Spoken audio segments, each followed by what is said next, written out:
7 ছেপ্টেম্বৰ 2025 দেওবাৰৰ দিনা হ'ব চন্দ্ৰগ্ৰহণ আৰু এই চন্দ্ৰগ্ৰহণৰ এইবাৰ অসমতো প্ৰভাৱ পৰিব। নমস্কাৰ, আস্থা ক্ৰিয়েশ্যনৰ নতুন এটা ভিডিঅ'ৰ মাজলৈ আপোনালোক সকলোকে পোনপ্ৰথমে স্বাগতম জনাইছোঁ। ন্যায়ৰ দেৱতা শনিদেৱে মানুহক কৰ্ম অনুযায়ী ফল দিয়ে। শনিদেৱে 7 ছেপ্টেম্বৰৰ দিনটোত বহু ৰাশিক শুভ ফল দিব পাৰে, যাৰ ফলস্বৰূপে এই চাৰিটা ৰাশিৰ ভাগ্য জিলিকি উঠিব আৰু সৌভাগ্যৰ উত্থান ঘটিব। আজিৰ এই ভিডিঅ'টিৰ জৰিয়তে চন্দ্ৰগ্ৰহণৰ সময়ত আপুনি কোনবোৰ কাম কৰিব নালাগে নাইবা কোনবোৰ কাম কৰিব পাৰে আৰু ইয়াৰ লগতে কোনকেইটা ৰাশিৰ এইবাৰ চন্দ্ৰগ্ৰহণৰ বাবে কপাল ফুলিব সেই সন্দৰ্ভত কিছু কথা যুগুতোৱা হৈছে। গতিকে ভিডিঅ'টি স্কিপ নকৰাকৈ শেষলৈকে চাই থাকিব। তেনেহ'লে অকণমান সময় পলম নকৰি ব'লক আজিৰ ভিডিঅ'টিৰ মাজভাগলৈ আগবাঢ়ো। ভিডিঅ'টিৰ আৰম্ভণিতে আপোনালোকক জনাব বিচাৰিছোঁ, নিতৌ এনেধৰণৰ নতুন নতুন আপডেটসমূহ সকলোতকৈ আগত পাই থাকিবৰ কাৰণে আমাৰ চেনেলটি যদিহে এতিয়াও ছাবস্ক্ৰাইব কৰি ৰখা নাই তেনেহ'লে প্লিজ চেনেলটি ছাবস্ক্ৰাইব কৰি কাষতে থকা বেল আইকনটো প্ৰেছ কৰি থ'ব। 2025 চনৰ 7 ছেপ্টেম্বৰৰ দিনটোৱে বিশেষ তাৎপৰ্য লাভ কৰিছে। এই দিনটোতে 2025 চনৰ দ্বিতীয়টো চন্দ্ৰগ্ৰহণ হ'বলৈ গৈ আছে। লগতে এই দিনটো ভাদ মাহৰ পূৰ্ণিমা তিথি। প্ৰত্যেক বছৰে ভাদ মাহৰ পূৰ্ণিমাৰ তিথিৰ পৰা পিতৃপক্ষ আৰম্ভ হয়। ন্যায়ৰ দেৱতা শনিদেৱ মহাৰাজ কুম্ভ ৰাশিৰ অধিপতি। বছৰৰ দ্বিতীয়টো চন্দ্ৰগ্ৰহণ হ'বলৈ গৈ আছে শনি ৰাশিৰ কুম্ভত।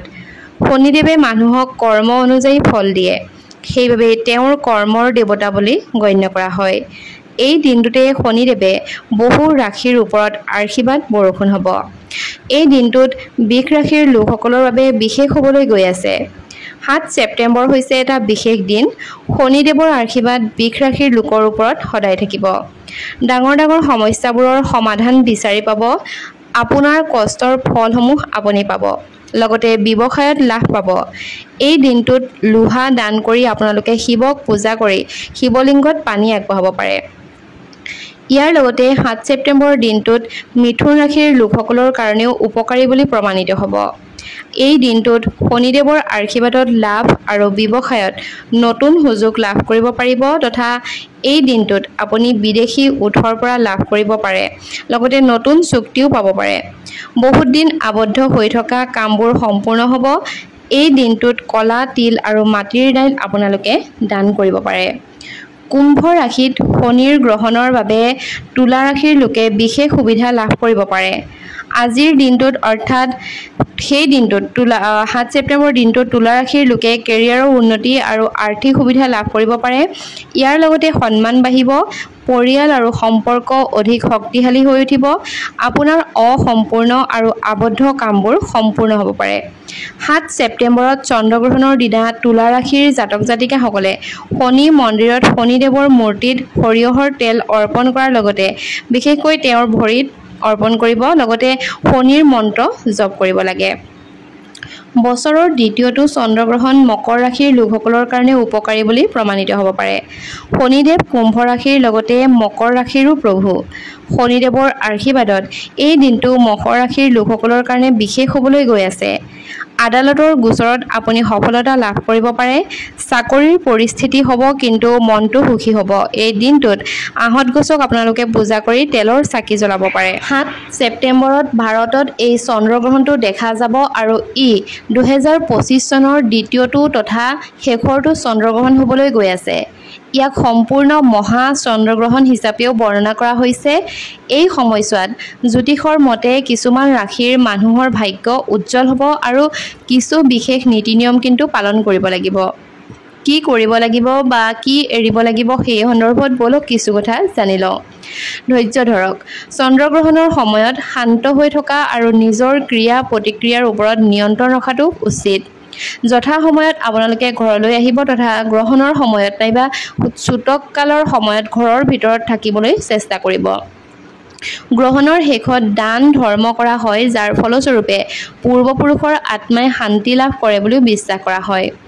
গ্ৰহণৰ সময়ছোৱাত এৰিবলগীয়া কামসমূহৰ ভিতৰত গ্ৰহণৰ সময়ছোৱাত এৰিবলগীয়া কাম হৈছে খোৱা বোৱা তথা তীক্ষ্ণ বস্তুৰ ব্যৱহাৰ আৰু বাহিৰলৈ ওলাই যাব নালাগে বুলি কিছুমান বিশ্বাস আছে। এইটো এটা জ্যোতিষৰ বিশ্বাস যাৰ বাবে কিছুমান লোকৰ ভাগ্য ভাল হ'ব বুলিও ধাৰণা কৰা হয়। চন্দ্ৰগ্ৰহণৰ সময়ত খোৱা বোৱাটো একেবাৰে নকৰিব, অৰ্থাৎ খোৱা বোৱা কৰাটো একেবাৰে উচিত নহয়। দেৱ দেৱীৰ মূৰ্তি স্পৰ্শ কৰাটো উচিত নহয়। ঘৰৰ দেৱ দেৱীৰ মূৰ্তি নাইবা থাপনা এই সময়ত স্পৰ্শ কৰিব নালাগে। তেওঁলোকক এখন কাপোৰ দি ঢাকি ৰাখিব লাগে। চন্দ্ৰগ্ৰহণৰ সময়ত ধৰ্মীয় আচৰণ হিচাপে কোনো ধৰণৰ পূজা পাঠ কৰাটো উচিত নহয়।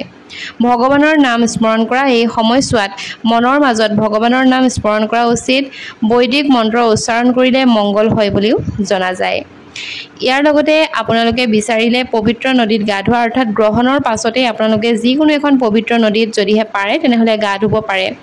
চন্দ্ৰগ্ৰহণৰ কালছোৱাত বৈদিক মন্ত্ৰ উচ্চাৰণ কৰিব লাগে, কোনো ধৰণৰ পূজা পাঠ কৰিব নালাগে, মনৰ মাজত ভগৱানক স্মৰণ কৰিব লাগে। পবিত্ৰ নদীত গা ধোৱাৰ বিপৰীতে মন্ত্ৰ উচ্চাৰণ কৰিব পাৰে।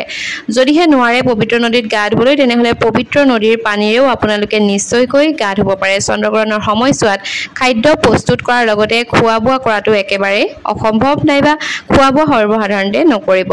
চন্দ্ৰগ্ৰহণৰ সময়ছোৱাত কোনো ধৰণৰ পূজা নাইবা কোনো ধৰ্মীয় গ্ৰন্থ পাঠ নকৰিব তথা ঈশ্বৰৰ কোনো মূৰ্তিও স্পৰ্শ নকৰিব। এই সময়ছোৱাত খাদ্য সামগ্ৰী প্ৰস্তুত কৰিব নালাগে। লগতে গৰ্ভৱতী মহিলাই গ্ৰহণৰ সময়ত বাহিৰলৈ ওলাই যাব নালাগে। গ্ৰহণৰ সময়ত কোনো নতুন কাম আৰম্ভ কৰাৰ পৰা বিৰত থাকক। চন্দ্ৰগ্ৰহণৰ সময়ছোৱাত গৰ্ভৱতী মহিলাই নিজৰ বিশেষ যত্ন লোৱা উচিত। চন্দ্ৰগ্ৰহণৰ সময়ছোৱাত গৰ্ভৱতী মহিলাই কিছুমান নিয়ম মানি চলিব লাগে। এই নিয়ম মানি চলিলে শিশু আৰু মাতৃ দুয়ো সুস্থ হৈ থাকিব। তথা চন্দ্ৰগ্ৰহণৰ সময়ত গৰ্ভৱতী মহিলাই কোনো বিশেষ কাম কৰিব নালাগে, কাৰণ এইবোৰে গৰ্ভত থকা শিশুটিৰ ক্ষতি কৰিব পাৰে। আজি আমি জনাম যে চন্দ্ৰগ্ৰহণৰ সময়ছোৱাত গৰ্ভৱতী মহিলাই কি কৰাটো উচিত নহয়। আপোনালোকে নিশ্চয়কৈ এইখিনি কথা মনত ৰাখিব, আৰু যদিহে কোনোবা গৰ্ভৱতী মহিলা আছে তেনেহ'লে নিশ্চয়কৈ এই ভিডিঅ'টো তেওঁলৈ শ্বেয়াৰ কৰিব। খাদ্যত তুলসীৰ পাত দি থৈ দিব লাগে। গ্ৰহণৰ সময়ত পৰাপক্ষত খাদ্য খাব নালাগে। এই সময়ত মহিলাসকলে ভগৱানৰ নাম লোৱা উচিত। গ্ৰহণ শেষ হোৱাৰ পাছতেই গা ধুব আৰু চন্দ্ৰগ্ৰহণৰ আগতে নাইবা পিছত খাদ্য গ্ৰহণ কৰিব লাগে।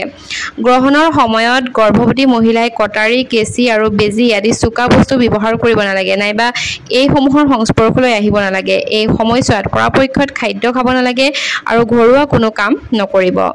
গ্ৰহণৰ সময়ছোৱাত মহিলাগৰাকীয়ে নিশ্চয়কৈ পানীও নাখাব। যদিহে প্ৰয়োজন নহয় তেনেহ'লে নাখাব। গ্ৰহণ আৰম্ভ হ'লে গৰ্ভৱতী মহিলাই গা ধুব নালাগে আৰু গ্ৰহণৰ সময়তো চন্দ্ৰৰ পোহৰত ঘৰৰ পৰা ওলাব নালাগে বুলি বিশ্বাস কৰা হয়। ইয়াৰ উপৰিও চন্দ্ৰগ্ৰহণৰ সময়ত ব্যায়াম কৰাটো নিষেধাজ্ঞা আৰোপ কৰা হৈছে। অৱশ্যে এই পুৰণি ৰীতি নীতিবোৰৰ কোনো বৈজ্ঞানিক ভিত্তি নাই, কিন্তু তথাপিও আপুনি এই বিশ্বাসসমূহ অনুসৰণ কৰি আপোনাৰ সন্তানটিক যিকোনো ধৰণৰ বিপদৰ পৰা ৰক্ষা কৰিব পাৰে, আৰু এয়া মানে নে নামানে সেয়া আপোনাৰ ওপৰত নিৰ্ভৰ কৰিব। অতীজৰে পৰা চন্দ্ৰগ্ৰহণৰ ভ্ৰূণৰ বিকাশত প্ৰভাৱ পেলোৱাৰ লগতে গৰ্ভৱতী মহিলাৰ শৰীৰৰ হৰমনৰ পৰিৱৰ্তন ঘটায় বুলিও বিশ্বাস কৰা হয়। এই পৰিৱৰ্তনৰ বাবে গৰ্ভৱতী মহিলাৰ মুড ছুইঙৰ সন্মুখীন হয়। যদিও ইয়াৰ কোনো বৈজ্ঞানিক ভিত্তি নাই, এতিয়াও ভাৰতত এই বিপদৰ পৰা হাত সাৰিবৰ কাৰণে মহিলাগৰাকীক তথা গৰ্ভৱতী মহিলাগৰাকীক গ্ৰহণৰ সময়ত বাহিৰলৈ ওলোৱাত নিষেধাজ্ঞা আৰোপ কৰা হয়। এইবাৰ চন্দ্ৰগ্ৰহণৰ সময়ত অৰ্থাৎ 7 ছেপ্টেম্বৰৰ দিনটোত যি চন্দ্ৰগ্ৰহণ হ'ব, ইয়াৰ ফলস্বৰূপে এই 5টা ৰাশিৰ কপাল ফুলিব। 2025 চনৰ দ্বিতীয় আৰু শেষৰটো চন্দ্ৰগ্ৰহণ এইটো, গতিকে এই চন্দ্ৰগ্ৰহণ ভাৰততো দৃশ্যমান হ'ব। জ্যোতিষৰ মতে এই চন্দ্ৰগ্ৰহণ বিশেষ হ'বলৈ গৈ আছে। কুম্ভ ৰাশিত পূৰ্ব ভাদ্ৰপদ নক্ষত্ৰত দ্বিতীয় আৰু শেষ চন্দ্ৰগ্ৰহণ হ'বলৈ গৈ আছে। ইয়াৰ যি 5 ৰাশিৰ কপাল ফুলিব তাৰ ভিতৰত প্ৰথম ৰাশি হৈছে মেষ ৰাশি। চন্দ্ৰগ্ৰহণ মেষ ৰাশিৰ লোকৰ বাবে শুভ হ'বলৈ গৈ আছে। আৰ্থিক লাভৰ সম্ভাৱনা আছে। ৰোগৰ পৰা সকাহ পাব পাৰে। বিশেষকৈ ব্যৱসায়ীসকলৰ বাবে অতি উত্তম সময় হ'ব। চন্দ্ৰগ্ৰহণৰ কাৰণে মিথুন ৰাশিৰ জাতক জাতিকাৰ বাবেও ভাল সময় আহি আছে। সূৰ্যগ্ৰহণ শুভ হ'বলৈ গৈ আছে। আবদ্ধ হৈ থকা টকাখিনি ঘূৰাই পোৱাৰ সম্ভাৱনা আছে। বেংক বেলেঞ্চ বৃদ্ধি পাব। স্বাস্থ্য ভাল হ'ব। বিনিয়োগৰ পৰা ভাল ৰিটাৰ্ণ পোৱা যাব। কিছুমান গুৰুত্বপূৰ্ণ কাম হ'ব পাৰে। চন্দ্ৰগ্ৰহণে কন্যা ৰাশিৰ জাতক জাতিকাৰ বাবে এক বৃহৎ সফলতা কঢ়িয়াই আনিব পাৰে। কোনো সমস্যা নাইবা বিপদত জয় হ'ব পাৰে। শত্ৰু পৰাজিত হ'ব। জীৱনত সুখ সুবিধা বাঢ়িব। সন্তানৰ পৰা সুখ লাভ কৰিব পাৰিব। চন্দ্ৰগ্ৰহণে বৃশ্চিক ৰাশিৰ জাতক জাতিকাৰ জীৱনত ধন সম্পত্তি বৃদ্ধি কৰিব। নতুন ঘৰ বাহন কিনিব পাৰিব। পৰিয়ালত সুখ বাঢ়িব। অভিভাৱকৰ স্বাস্থ্যৰ উন্নতি হ'ব। কামত থকা বাধাবোৰ আঁতৰিব আৰু ভাল কাম আৰম্ভ হ'ব। চন্দ্ৰগ্ৰহণেও ধনু ৰাশিৰ লোকৰ বাবে আৰ্থিক সমৃদ্ধি কঢ়িয়াই আনিব। কৰ্মক্ষেত্ৰত পদোন্নতিৰ সম্ভাৱনা আছে। পদ, প্ৰতিষ্ঠান আৰু ধন সকলো উপলভ্য হ'ব। ভাতৃ ভগ্নীৰ মাজত সম্পৰ্ক সুদৃঢ় হ'ব ইত্যাদি।